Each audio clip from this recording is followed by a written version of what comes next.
Love you. Okay. Hey. All right.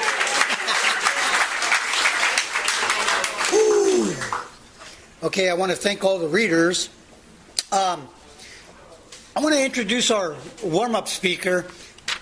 Now, when I first met him, my memory's kind of shot, Not because I'm a burnout too, but I was pretty sedated, I was up in Fresno and they had just taken my legs, man.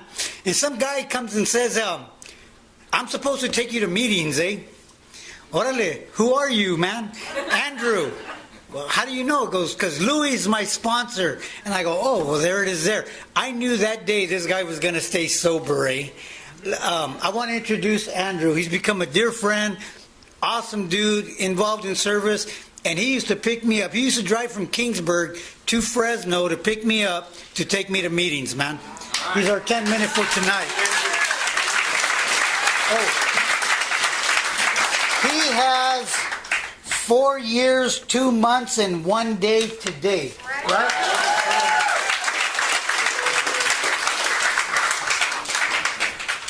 My name's Andrew. I am an alcoholic.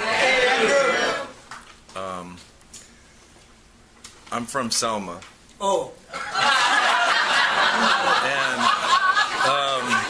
I want to say the first thing I want to say is thank God for my freedom, because I am a real alcoholic. I've had this obsession with alcohol since I first started drinking. When I wasn't drinking, I wanted more. It was something that I tried to control on my own willpower throughout my life, and so I didn't have the power to do that. So that's why I say thank God for my freedom. And when I say thank God for my freedom, I mean thank God that I don't have the obsession today to drink or the compulsion to drink and use. Not only am I clean and sober today, but I'm not depressed, and I'm not taking any kind of meds from the doctor, which reminds me, I thought that was going to be the answer when I stopped drinking. I thought that I was going to need to something, because I'm the type of alcoholic that when I stopped drinking, something inside of me was telling me that that I was going to die if I didn't put alcohol in my body. There was something in me like that. Like I didn't think that my heart would function properly or my brain. I knew that as a kid, obviously I lived without alcohol, but throughout my drinking, it got to such a level that I felt that I needed to have alcohol inside of my body for it to be able to flow properly. So I was always looking for something physical to deal with, or material to deal with a spiritual problem. I was thinking that I just needed to find the right combination of this or that, or something from the doctor. I thought maybe I had, some kind of chemical imbalance in my brain. And it's probably true that after all that drinking and other things that, that did become the case at some point. But when I went to the doctors and I asked them, I have a chemical imbalance in my brain. My mother's diabetic. So when my mom she's not feeling so good, she can take some blood and she knows how much is what's going on and how much to replace it. So I asked the doctor like that, shouldn't you be able to take some blood and, find out exactly what the imbalance is and fix it and, give me the right amount? And the doctor's like, well, no, it doesn't work like that, and the side effects, of that kind of stuff, so I'm just so grateful. That's for me. I'm not a doctor. I can't say for anybody else, but for me, I haven't taken that stuff in over 4 years. I haven't taken anything like that, since I've been sober. My sobriety date is September 17, 2013. And so thank God for my freedom. and back to this real problem, that I was talking about that was spiritual. It was all about me. This alcohol and drugs were just but a symptom of my problem. The real problem is my selfish self-centeredness. And I had to relate myself right with God because, well, when I got this gift of desperation, and I didn't think it was such a great gift when I got it, it came with a willingness to do anything, because I had this gift, like I had been desperate in a way, but not like I was this time. And I had come into Alcoholics Anonymous, and, well, actually, first I came into like a cousin program, I guess, if you will, because I thought I was an addict. And I thought if I could just stop doing other stuff, and I did for many years. All I did, when my son was born, I knew I needed to do something where I wouldn't get a dirty test, so I became a truck driver. And so what I did, because I needed to pay for him, to take care of him, but so I had to stop everything else, and that's when I just went straight to drinking, and so I kind of lost my train of thought there for a second. But when I did, I thought that I was an addict too, and that I just needed to stop doing all these other things, and then everything would be okay. And I have the disease of alcoholism. I stopped doing that other stuff, but that alcohol was always in my mind. I think we all know how to get drunk here pretty much. I mean, I guess there's a few people who don't, so I'm not going to get into that. But when I did come in, I was kind of looking around, and I had a couple sponsors, one here, one there, and, I would hear people say, like, sometimes I would hear people say, just give it a year. Just give it a year here, and if after a year you don't like it, you can get your misery refunded to you. And then they would say, take the steps, but I didn't hear that part. I didn't hear that part about taking the steps. I just heard, stay here for a year, and I thought, after I get a year, then they're going to throw a parade for me down the street, and they're going to give me my diploma, because, it's still all about me. I'm going to be cured. If I can just get that 1 year, something magical, that's when the miracle is going to happen. Well, that's not. After I did that one day at a time, I white-knuckled it. I had not taken the steps, and I had these little tornadoes in my brain. They were going around, and they were attacking me, like my head literally felt like it was going to explode. And so I thought that I needed those to go to the doctor again. And I did, and I got those, and I relapsed after a year, a month, a week, and a day. I figured this is good enough. I've been wanting that drink for a long time, and this is the only thing that's going to slow this mind down and let me have some peace. And I relapsed after that amount of time, and within 4 months I was almost dead. I had celebrated a year, and with all my friends, there's where I got sober is in Kingsburg. There's a fellowship there, but we also have a really good meeting on Friday nights in Selma, and we also just started another meeting recently in Selma on Sunday nights. And but I go to these groups. I go to Fowler. I go to a lot of meetings. I got in service. I've been in service. These are things that are important. I had to get a sponsor, and my sponsor asked me to speak here, and I'm really excited to hear my sponsor's sponsor, which is Tomas, speak tonight. I really just, I'm grateful for the people that have come before me and that have helped me so much, because God has done for me what I could not do for myself. there's no way I could have designed these steps. I'm not the first one. I believe that God helped somebody else, but these things I could not have done on my own, and these things have been passed on to me.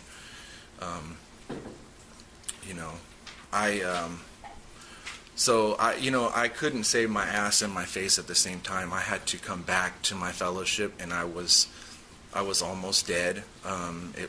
Physically, I was really, really bad. So when I started taking the steps, that's when I started having these little spiritual experiences, and some of them were very powerful and very profound. I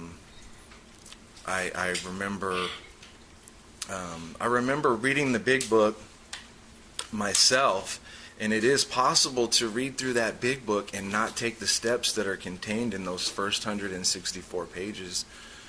It's good to have somebody who's done that, to take you through there. That's what had to happen for me, and so I'm really grateful for that. But this is a very personal thing. This is between me and my higher power. That's the spiritual part of this whole thing, because even as a kid, usually when I would pray to God, it was that I was crying and I was mad and I wasn't getting my way, and if only God would change the world and make it the way I think it should be, then I would be happy, everybody else would be happy, everything would be good. I thought my prayers were as if God had created me so that way He could serve me. And today that's not the case. Today the case is that my real purpose is to fit myself to be of maximum service to God and to my fellows. And I don't do anything perfectly, but I've had a lot of progress in this program. When I took the third step and I offered myself to God to build with me and to do with me as He will, that was kind of scary, not knowing what He was going to do. I don't know how other 12-step programs work, but I know how the third step is in this program. And for me, it was absolutely necessary. And to continue on, because without taking an inventory, that really didn't mean much. I needed to move forward. There were causes and conditions why I would keep going back. So this program is something that I had to have faith in. I had to trust in. That was something that was very spiritual for me, to offer myself to God and to ask Him to relieve me of the bondage of self so that I can better do His will. And I ask Him to help me with my difficulties, to take away my difficulties, and that victory over them may bear witness to those I would help of His power, His love, and His way of life. This is important because before, when I would do something that was good for somebody else, my ego would get involved, and I would say, look what I did, and I would tell people, oh, I was helpful to this person or that person. But there was a point in my life that I couldn't hardly get off the ground, so all the glory goes to God. I think when I'm able to be helpful or do something for somebody, instead of it being about me, I thank God that I was able to do that. I thank God for the simple things today. My son and I, we have a good relationship today. I'm a single parent. I'm also going to college. I was in college today. I work more than a full-time job. And, my life is pretty good today as a result of this, as this program, and thank God.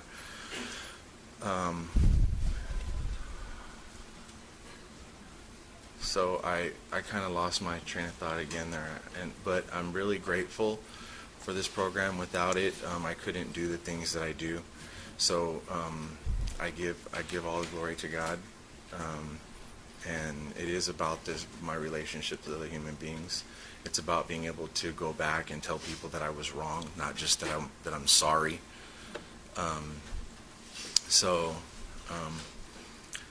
yeah, again, thank you guys, and it is such an honor to be able to come here to speak and to listen to Tomas and hear all Albert's jokes and stuff. That's really good.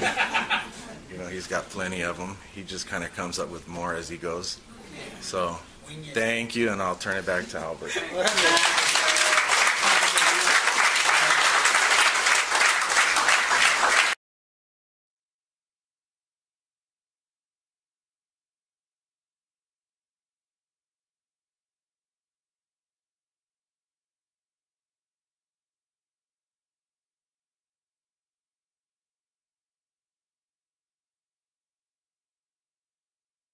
And I've had the privilege of meeting Tomas back in '89 when I got sober, man. And, you know, not only has he been an inspiration, but he's become a dear friend.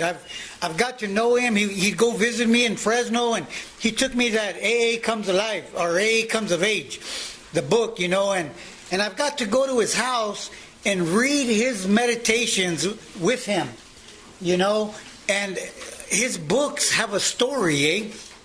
And I tripped out on that. It gives me great pleasure to introduce. One thing I'll say, but I'll let him tell you, eh? Him and I have one thing in common. Well, we got a lot, but there's one thing that he used to be a boxer, eh? But I'll let him tell you that. Orale. Okay. Tomas from Fresno, he got sober 5/1/71. He's got 42 years, and he's got 558 months, 33,017 weeks, 17. Anyways, he's got a lot, eh? Hey, but check this one out. You know how, like, sometimes we do that one day at a time, that 1 hour at a time, that 1 minute at a time, that white knuckle sobriety, eh? Check this out. He's got 24,485,455 white knuckle sobriety minutes, eh? Come on up, Tomas.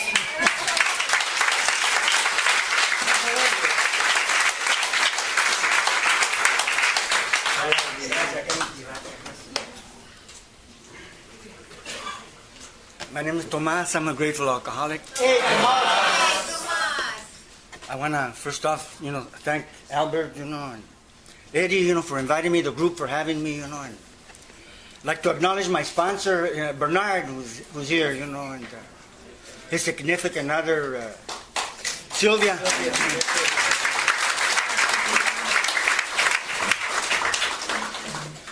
This isn't the first time, man, that Andrew has straw-stepped me. Because you just finished straw-stepping me, man.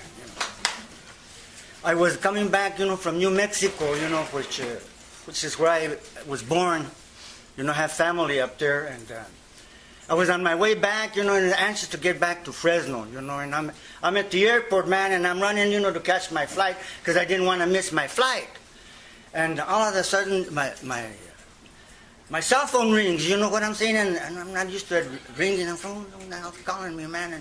And it was Andrew calling me from Fresno, man. And he says, we'd like you to speak in Selma. Oh, man, it was like a breath of fresh air, man. Hearing, Andrew, man, calling me from home, man, and me wanting to get home, and I'm grateful and thankful, man, to be, a small part, a member of Alcoholics Anonymous by the grace of God.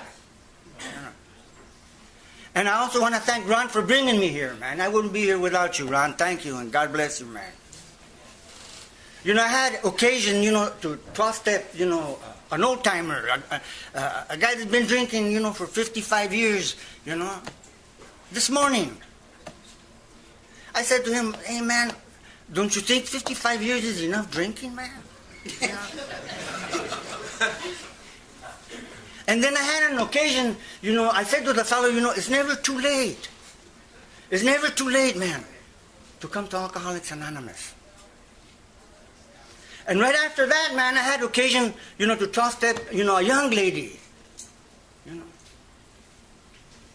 And I said to her, it's never too early.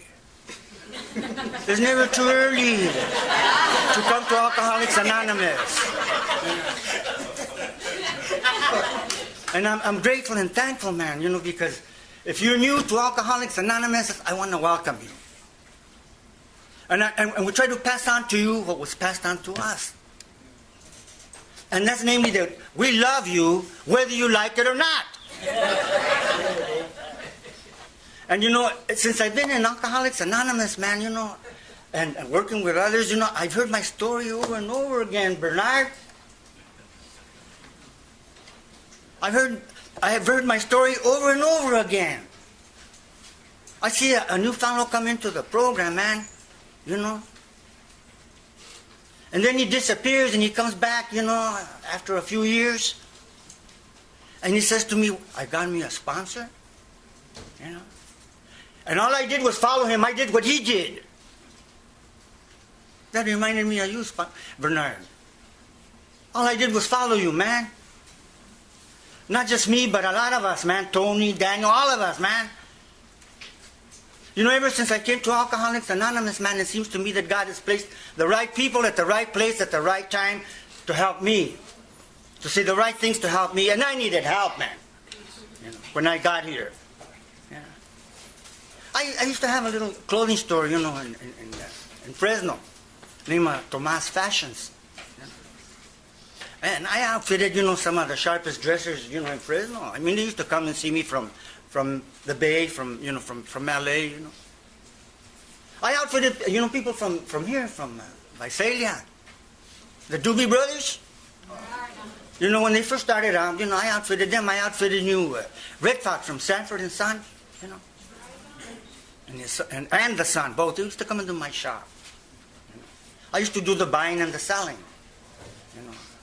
I had, a nice clothing store, man. And, I had mirrors, for my customers. I sell them shirts, pants, leather jackets, And, I'd buy the clothes and then, and I'd wear them. I'd be wearing, a brand new leather coat, man. You know what I'm saying? A nice, new shirt, some new slacks. And I'd be looking in that mirror and I'd be looking sharp. But inside,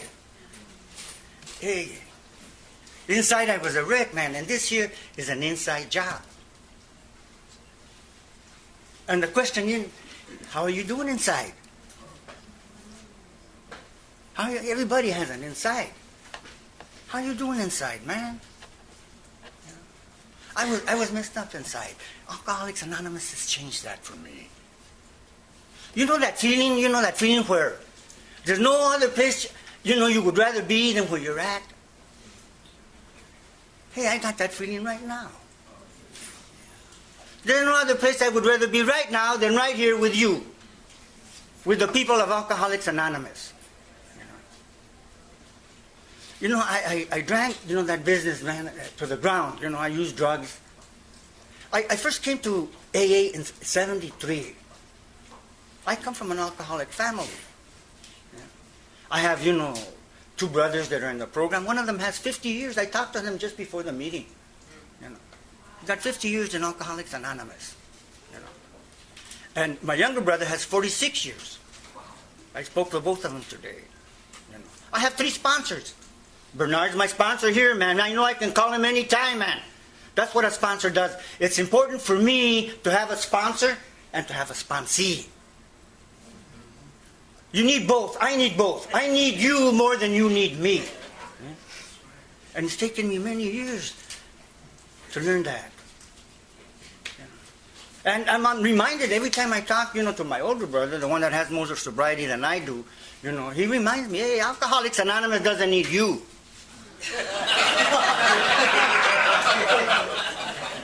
You need Alcoholics Anonymous. So he trusted me, man. In 73, I was hanging by a thread, man. They took me to a meeting over at the Alano Club in Fresno. And one of the things, that I've become very aware of, when it comes to Visalia, how similar it is to Fresno. They're both dangerous.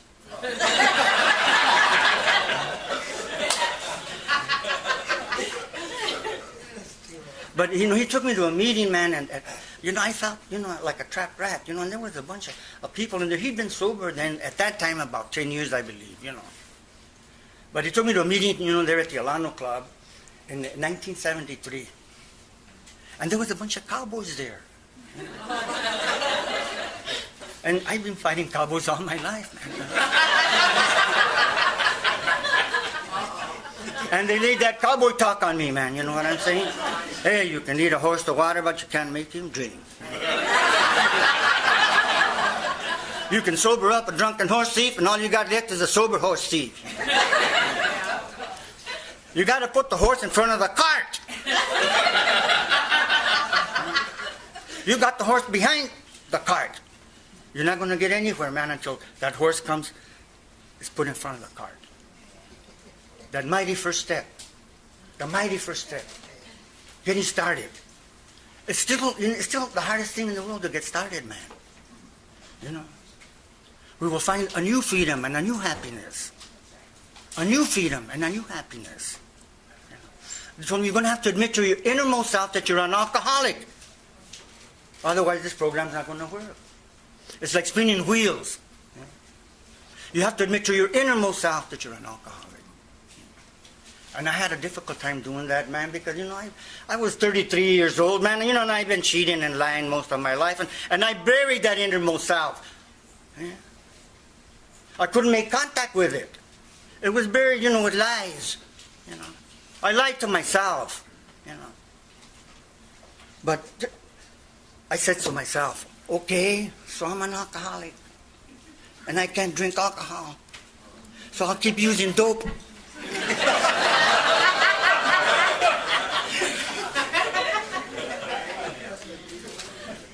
So in 1975, man, I ended up in the hospital. I come from the hospital, man. I've been in jails. I've been in hospitals. And in 1975, I ended up at the old Valley Medical Center. I was there as a result, of a fight. And they took me there in an ambulance, And as soon as I snapped as to where I was in the hospital, I said, well, there's got to be some drugs in the hospital. So I'm there creating a disturbance in the emergency room. Man, if you got an emergency, man, don't go to the emergency. I'm getting there and I'm screaming, give me something, give me something. So they give me a shot of morphine to shut me up. I wasn't feeling any pain. Next thing I know, man, I began to feel an itch on my knee. And then it got stronger to where it woke me up, man. And when it woke me up, they had me strapped down to a bed.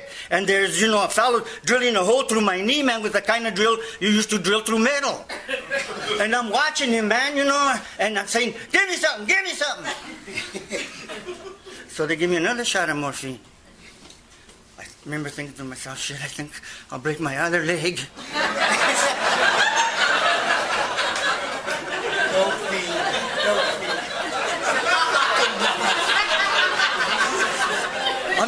I'm getting a shot of morphine, every 3 hours, you know what I'm saying? And the head nurse comes over and she says, you know what, the doctor wants to talk to you. He asked me, to arrange a meeting with you, which reminds me of a little story that I like to share, about the little wino. The little wino been in and out of jail, in and out of detox centers, man. Finally, he ends up in this recovery home, and they tell him, the director tells him, hey, the doctor wants to talk to you, so he has to arrange a meeting with you. So it takes him into a room. There's a doctor that's got a table, and the doctor's sitting on one side of the table, and the little wino sits right across from him, and the doctor has a clear glass of water and a clear glass of alcohol, and a little worm, and he picks up the little worm, shows it to the little wino. He says, you see that? Little wino says, yeah. And so he gets the little worm and drops it into the clear glass of water. The little worm starts to swim around, just as happy as can be, doing its somersaults, And the doctor picks up the little worm, says to the little wino, did you see that? Little wino says, yeah. Then he gets the little worm and he drops it into the clear glass of alcohol. Well, that little worm tries to swim around, man. All of a sudden it stiffens up straight as a board, dead as a doornail. The doctor says to the little wino, did you see that? The little wino says, yeah. Well, did you learn anything from it? The little wino says, yeah. If I keep on drinking, I won't get worms.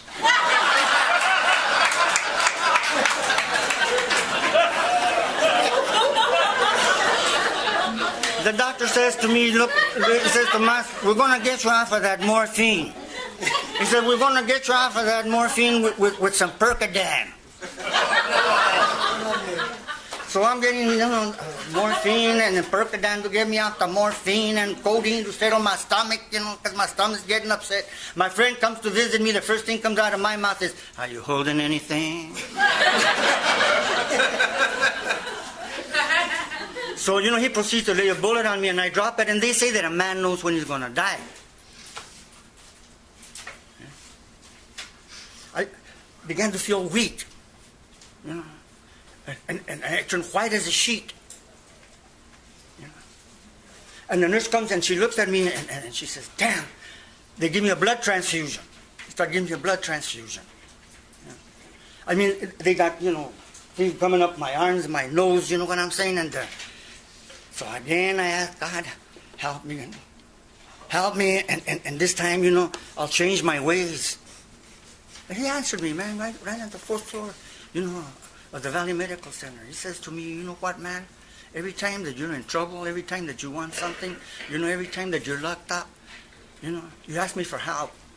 And then I help you, and you turn around and do the same damn thing over again, and I'm fed up with your ass. Yeah? And I'm going to let you die. So I commenced, to bless everybody, man. You know what I'm saying? I call home. I say, Mama, bring me the rosary. I've had it this time. She didn't want to see me anymore. See, that's one of the similarities that we have here, man, is that we hurt the people that we love. My Al-Anon, man, we're going to be married 57 years this month in a few days, And, I owe it to Alcoholics Anonymous. I owe everything to Alcoholics Anonymous. Okay? And I got a black belt Al-Anon, man. You know what a black belt Al-Anon is? Hey, she holds the key to the oldest Al-Anon meeting in Fresno. She holds the key. And a black belt Al-Anon is this little. I used to close up the bars in Fresno. Well, this fellow, he's closing up the bars. The bartenders are getting ready to go home. This guy's sitting there, and he's passed out, so the bartender calls a cab to take the guy home. Cab driver takes the guy home.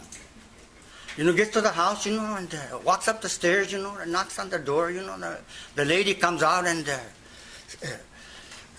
cab driver says to her, is this yours? She says, yeah. Well, he called the cab, and now he doesn't have the money to pay the fare. She said, well, how much does he owe you? Cab driver says, $10. She goes up, opens up her purse, takes out a 20, gives it to him, says, take him back where you got him from.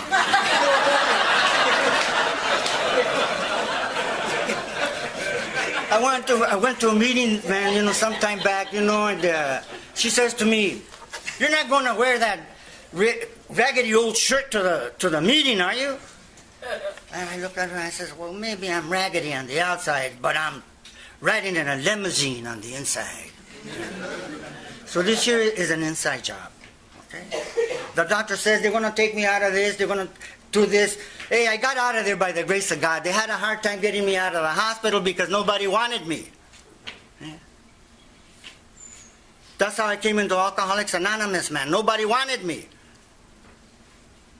Somehow, God touched her heart, man, and she took me, and she arranged this room for me, you know what I'm saying? Clean sheets and everything. They took me home in an ambulance. I couldn't walk, man. I had a body cast on. It was all the way up to my chest. It weighed more than me. So she arranged this room for me, man, and she'd take off to work.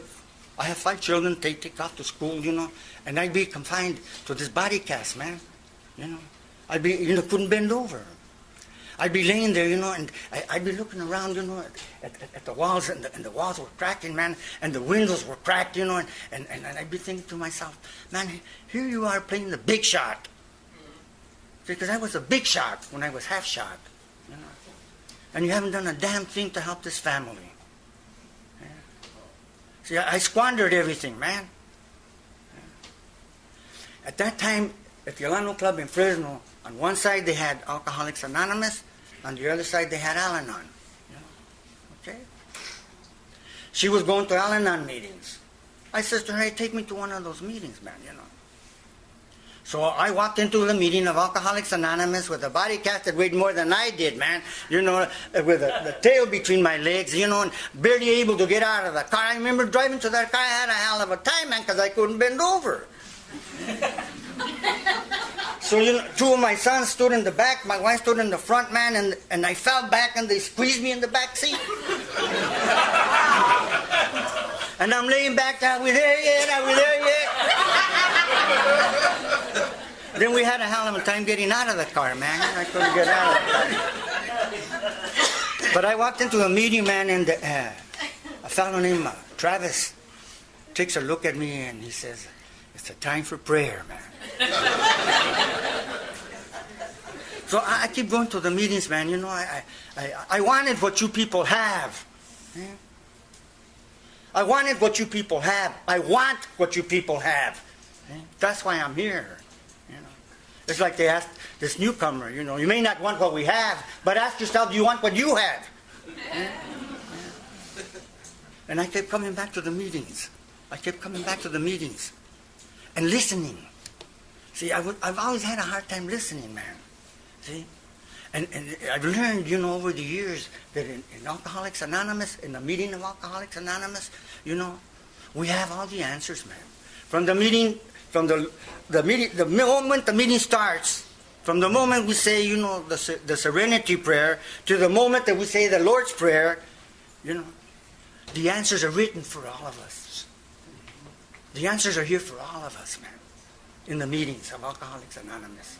But see, I couldn't see the writing on the wall. It took me a while, man. I couldn't see, you know, like when you're locked up or you're in a dungeon, man, you know, and you come out, you know, out of that closet or come out of that darkness, how difficult it is to focus. That's the way it was for me, man, you know. I couldn't see.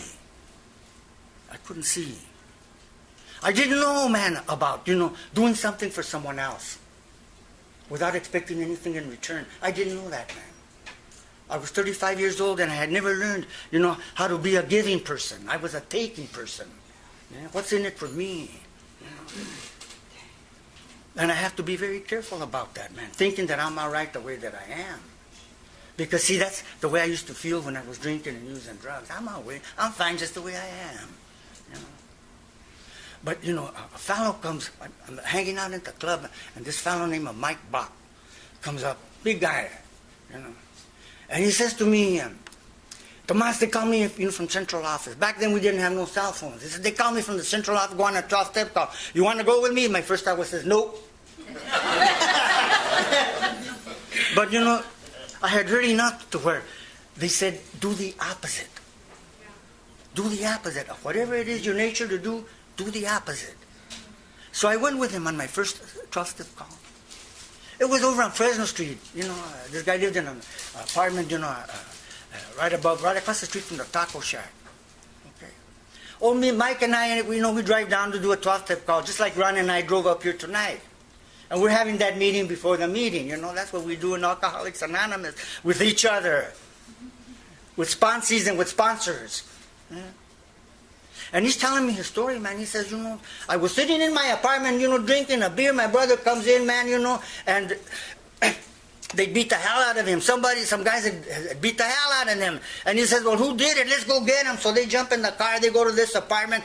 Mike being a big guy, he knocks down the door, man. As soon as he knocks down the door, they shoot him in the stomach. He's telling me the story, you know, on the way to the 12-step call.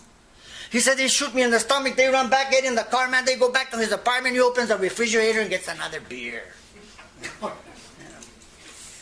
Oh, so we get to the 12-step call, man, we walk up, you know, to this apartment building, and old Mike knocks on the door, you know, and this guy answers the door, and I'm standing there like I know what I'm doing, you know. And he says, old Mike says to him, did you call Alcoholics Anonymous? And he says, yeah, I called Alcoholics Anonymous. Well, he says, well, we're from Alcoholics Anonymous. He says, yeah, but it wasn't for me, it was for my brother. Well, where's your brother? He says, he had him locked up in the back room, man, you know. He opens the door, man. The wildest guy I ever seen in my life comes out of there, man. His eyes were all red. He's angrier than hell, man. Long hairs, all made up in leather, a biker, you know. You know, man, we take him to a meeting of Alcoholics Anonymous. He's passed away now, but he passed away clean and sober, 36 years. 36 years. That was my first 12-step call. You know, it's very important, man, to have sponsors and have sponsees. We need them both. Yeah. We need them both. I used to sponsor this fellow, you know. I sponsored a lot of fellows. But this one particular guy, you know, they all tell my story. He says, I used to be walking across the street in Chinatown. The police would stop me. I'd tell them I'm not doing anything. The police would say, I know, but you're going to.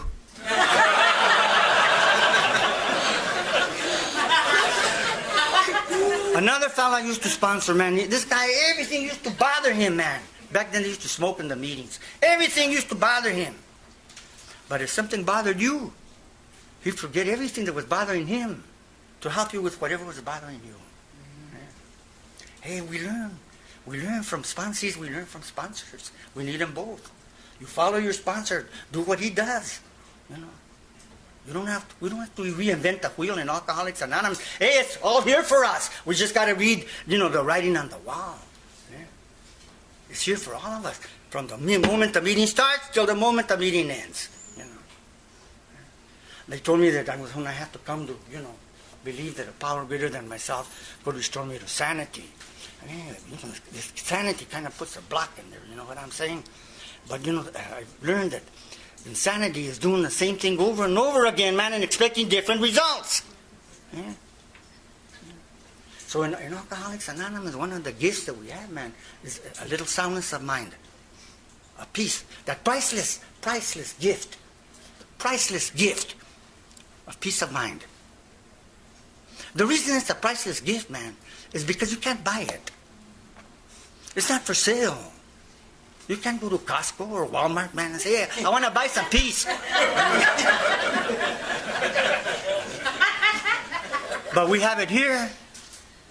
We have it here in Alcoholics Anonymous, man. Peace of mind. You know. So they said to me, there's 3 things you got to do in the second step, Tomas. You know, the first thing you got to do, man, is stop fighting. Hey, an alcoholic will fight when there's no reason to fight. Will drink when there's no reason to drink. 1,000 excuses, but no reason. This guy calls a cab. He gets in the cab. The cab driver tells him, where to, sir? He says, none of your damn business.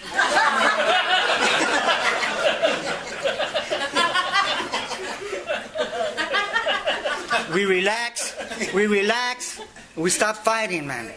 And the third part, man, these are the 3 things we need to do, that I need to do in the second step. Now, you know, one of the good things about Alcoholics Anonymous, man, is that we all have to do the same things.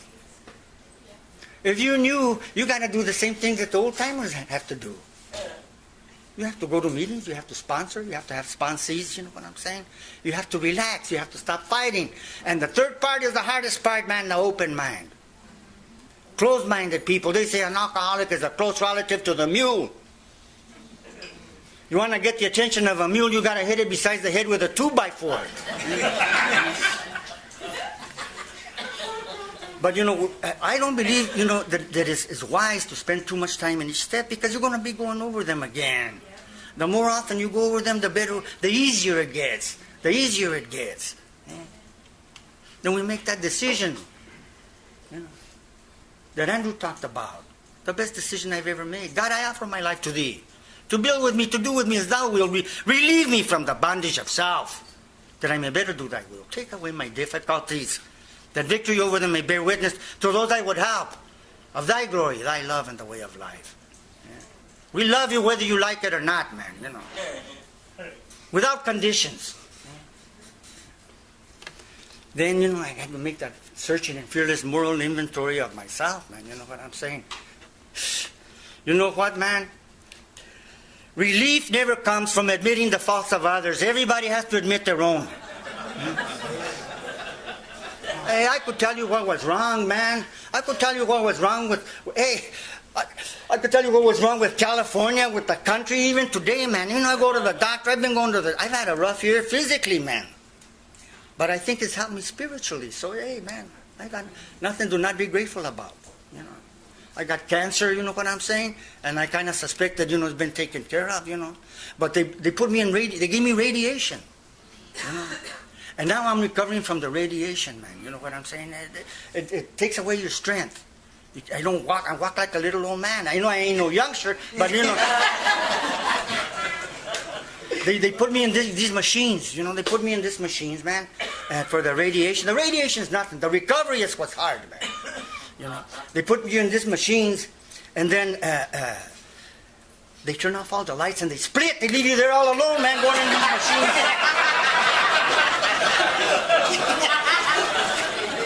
And then, like, these flying saucers come over you, man.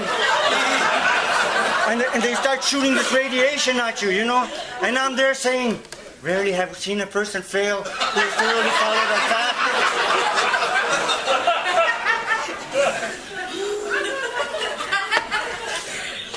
We make a searching and fearless moral inventory of ourselves. There ought to be a law against fear. It causes more trouble than stealing. Hey, I was new in Alcoholics Anonymous. I didn't have nothing. But I was afraid I was going to lose something that was mine. I was afraid I was going to not get something that I demanded. Everybody knows the difference between a request and a simple demand. Then we admit, to God, to ourselves, to another human being, the exact nature of our wrongs. Hey, that's Alcoholics Anonymous, man. God, ourselves, and another human being. It's a we program. We're in this thing together. We help each other, man. We're here to help each other. That's what Alcoholics Anonymous is all about. One drunk talking to another. We're all one drink away from a drunk, man. You know what I'm saying? And I have to be very careful about thinking. My stinking thinking led me to drinking. And a meeting a day keeps the stinking thinking away. And you can't think your way to right living. You have to live your way to right thinking.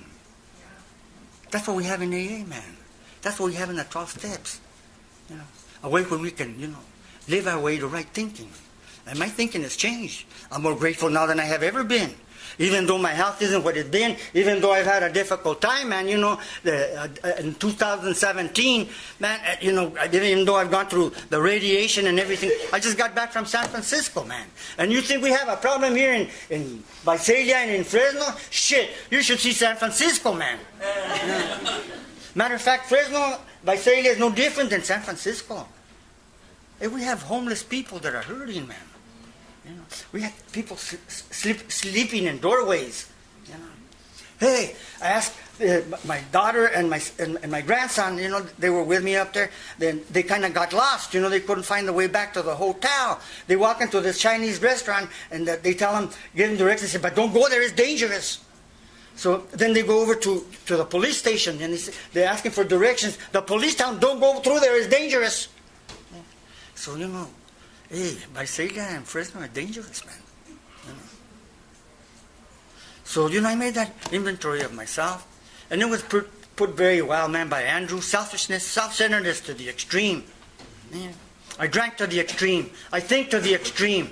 I worry to the extreme. I resent to the extreme. I hate to the extreme. I better be careful with those extremes, man. Those extremes are no good. They're no good for you. They're no good for us. And that's the problem of the alcoholic, man. For this alcoholic. I know that I'm that way. And I'm impatient. But today I know. I know what's wrong with me, man. I used to say to my sponsor, I don't know what the hell's wrong with me. You know what you say? Keep asking yourself that. In Alcoholics Anonymous, I got a finger on the things that are wrong with me. Most of it is that I got to keep my mouth shut. When it wants to go on. I need to think of the other person. Hey, they said, please, God first, the other person second, and yourself last. I said, me last? But that's Alcoholics Anonymous, man. It's in self-forgetting that one finds. Before I came to this meeting, before I go to any meeting, when I'm invited to speak, that's the first thing that I do, man, is I get on my knees and I say, to thine own self be true. In self-forgetting, it's when you find. So I got to forget myself, man. I got to forget that nervousness, or the things that are bothering me. All I want to do, man, is be able to reach somebody that might need a little bit of help. I need help. There's nothing wrong with needing help, man. But I keep coming back to the meetings. I keep hanging with the people that stay here. Don't worry about the ones that don't stay. Focus on the ones that stay. Yeah. And we become entirely ready to have God remove all these defects of character. What do they say? This is the step that separates the men from the boys. I used to say, nobody better tell me I'm a boy. Yeah. They said, keep it simple, sweetie. Hey, there was a lady there named Grace Elizabeth. Some of you old timers remember her, man. When I was new in the program, I sat right next to her, and nothing but filth coming out of my mouth, man. She'd move back away from me like that. She used to go down to the courthouse and feed the pigeons. But we become entirely ready, to have God remove all these defects of character. God will help us. God loves the alcoholic. God loves the alcoholic. Everything that I went through was for a reason. It wasn't wasted, man. It wasn't wasted. All the suffering that I went through, man, all the times, all the hurt that I gave myself, it wasn't wasted. It was for a reason. If you're here and you're clean and you're sober, it's for a reason. This is a God thing. It's a spiritual thing. You know what the old timers told me when I was new? Tomas, you got everything backwards, man. Yeah, you got everything backwards. You want to get right physically, mentally, financially, and then spiritually. It don't work that way. You got to get right spiritually, then the physical, the mental, the financial will follow. Everything will follow. Hey, I'm following Bernard, man. I'm going to prisons, I'm going to jails, I'm going to institutions, I'm doing the work. That's what helped me. Yeah. Everything good that has happened to me has been as a result of helping someone else. Everything good. I'm doing all of this stuff, and these financial planners come in. Okay? An uncle and a nephew. The uncle, it was a periodic drinker. He would get stoned and disappear, for a week, and the nephew wanted to help him, so, for the business world,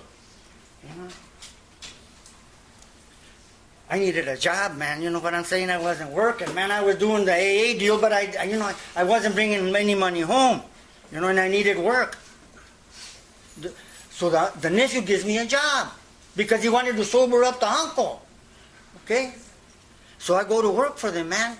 They helped me get my license. They helped me pass the state test, man. I owed the state money. I owed the federal government money. You know what I'm saying? And these people, they helped me pass the test. Alcoholics Anonymous. They helped me pass the test, man. I was able to get a career, man. You know what I'm saying? Where I could help people and where I could retire from. It all came from AA. Trying to help somebody else. Everything good that's happened to me has been as a result of helping someone else. And the old timers knew that when I got there, man. They knew what I needed. They seen right through me. Old Black John, he looks at me when I first come in 73. He says, "You're not ready. You're too slick." And he was right. And he was right. So, we humbly ask him to remove our shortcomings. Of myself, I'm nothing. The Father doeth the work. My Creator, I am now willing that you should have all of my life, both the good and the bad of me. I pray that you now remove every defect of character that stands in the way of my usefulness to you and to my fellows. Grant me strength as I step out from here to do thy bidding. Hey, I lost my strength, man, with the radiation. I've been praying that, man, for quite a while now, man. I'm trying to get my strength back. The doctors told me in San Francisco, it's the radiation. It's the radiation that's got you that way. But, I have faith. I don't see myself, kicking the bucket yet. I don't think God's, done with me yet. So we make a list. We make a list of the people that we have harmed. And we become willing to make amends to them all. One of the fellows that I sponsor, and this guy always brings joy to my heart when I think about him, man. Because he asked me, what do I do? I said, do a gratitude list. So, he comes back with me with a gratitude list. There's only one line there. I look at it, and then he says, what do I do? I said, do a gratitude list. So he comes back, man, and there's only 2 or 3 lines there. You know what I'm saying? And he says, what do I do? He says, do a gratitude list. You know. Man, he comes over, man, he got a list. Things to be grateful for. You can't be grateful and hateful, man. You're going to be one or the other. I let myself go to hate. Just like I let myself, go to alcohol and drugs. I was antisocial. I hated society, man. And I fought society. I defied the law. I know that. But in Alcoholics Anonymous, man, I've learned to be grateful and not hateful.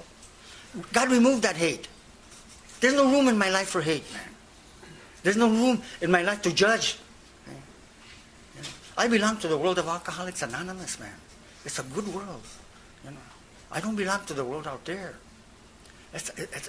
Hey, you know what the doctor says to me, man? We're going to find out what your problem is. I says to him, hey, I ain't got no problems. I live in a problem world, man, but I ain't got no problems. There's a lot of problems in the world, man. And in AA, we learn you can either be a part of the problem or a part of the solution. Hey, I love that word, the solution. Yeah.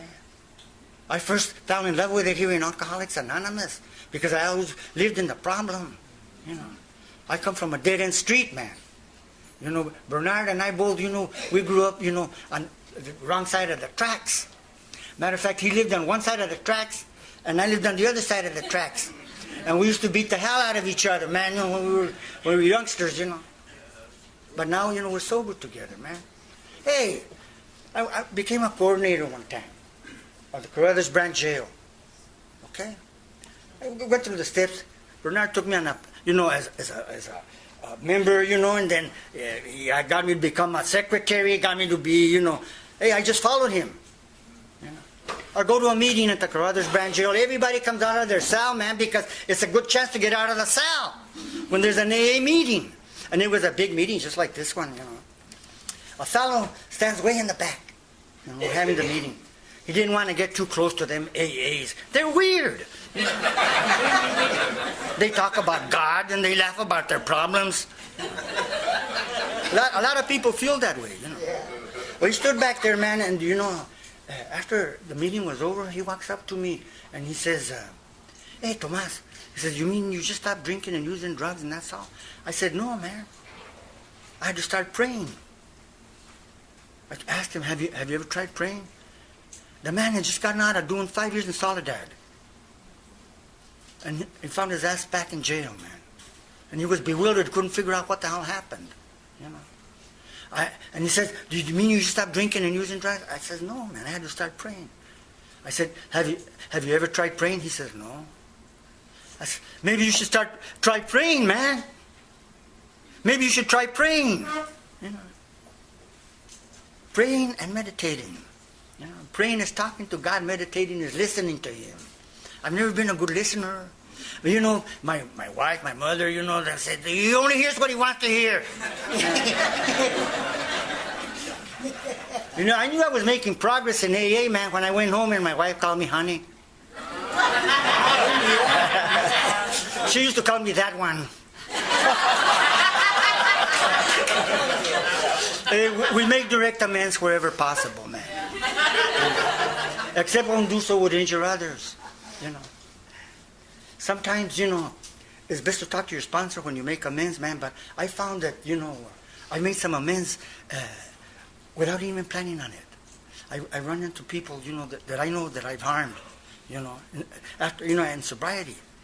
And I've been able to make some amends, that way. I had, sister-in-law, man, that I had a big resentment against. And I had to make amends to her, man. And as soon as I did, that resentment was gone. Resentments, like I've been told, man, is like letting somebody live in your head rent-free. And a resentment is like an old tomcat. If you don't feed it, it'll go away. But sometimes I want to keep on feeding the damn thing, man. You know what I'm saying? But, we come to, that place where, we continue to take personal inventory. And when we're wrong, we promptly admit it. Hey, this is where a lot of the nourishment is. The nourishment is in all of the steps, but in the 10th step, there's a lot of nourishment there, man. The one, that I have a difficult time to this day is the spot check inventory. When new events or people throw me off balance. When something, hey, the coffee pot broke down, all of a sudden, I go into a panic attack. You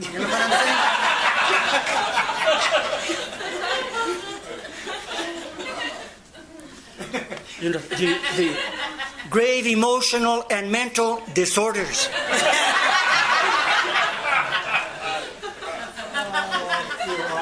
That emotional booby trap. I'm having a great day and the coffee pot breaks down. Next thing I know, the world's ending.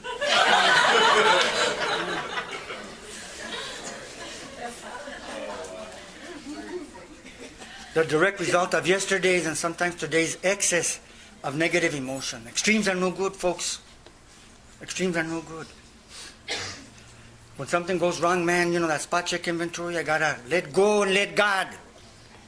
Let go and let God. I couldn't let go of the booze. I couldn't let go of the drugs. I couldn't let go of that woman. When I first met Bernard and asked him to be my sponsor, I told him I can't control that woman. He says to me, that you can't control that woman. Shit, you can't even control yourself. I says to him one time, I'm feeling all this guilt. He says, that's because you're guilty.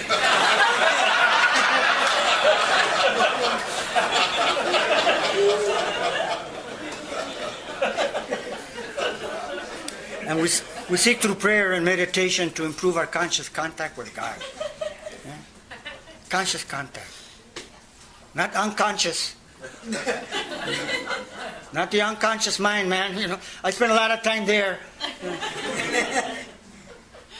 But you work the conscious mind, and the subconscious mind will follow. Not right away, but it will follow. The subconscious mind. But the unconscious mind, forget it, man. Another way to describe it is a blackout. I was a blackout drinker. Hey, one time I was driving down Fresno Street and I slammed into this car. The police came over and they arrested me. I says to them, I don't speak English. And they arrested me in Spanish.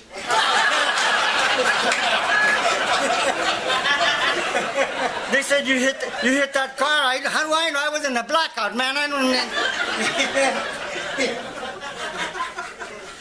We seek through prayer and meditation to improve our conscious contact with God as we understand Him. Lord, make me a channel of Thy peace.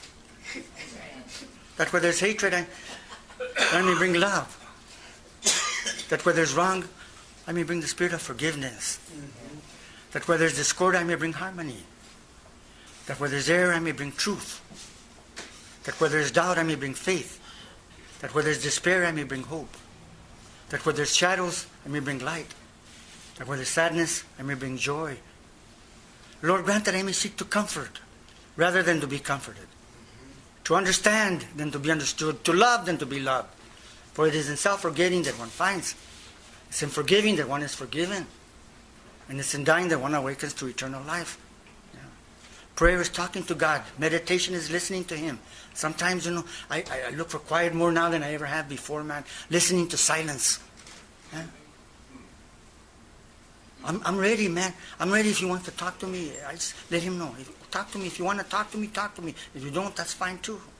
But I'm listening. I'm listening. I never listened to anybody, man. That was my problem. Then, having had a spiritual awakening as a result of these steps, we try to carry this message to alcoholics and to practice these principles in all of our affairs. That's what we're doing here tonight, man. That's what we're doing here tonight. We're practicing the principles in all of our affairs. We try to carry the message to the alcoholic who's still suffering. Yeah. I talked to the young lady today. I told her, it's never too early. It's never too early to come to Alcoholics Anonymous. I talked to an old guy, been drinking for a long time today. I told him it's never too late. It's never too late to come here, man. I thank God for this program. I owe everything to Alcoholics Anonymous. Happy birthday, Lupe. Thank you for coming.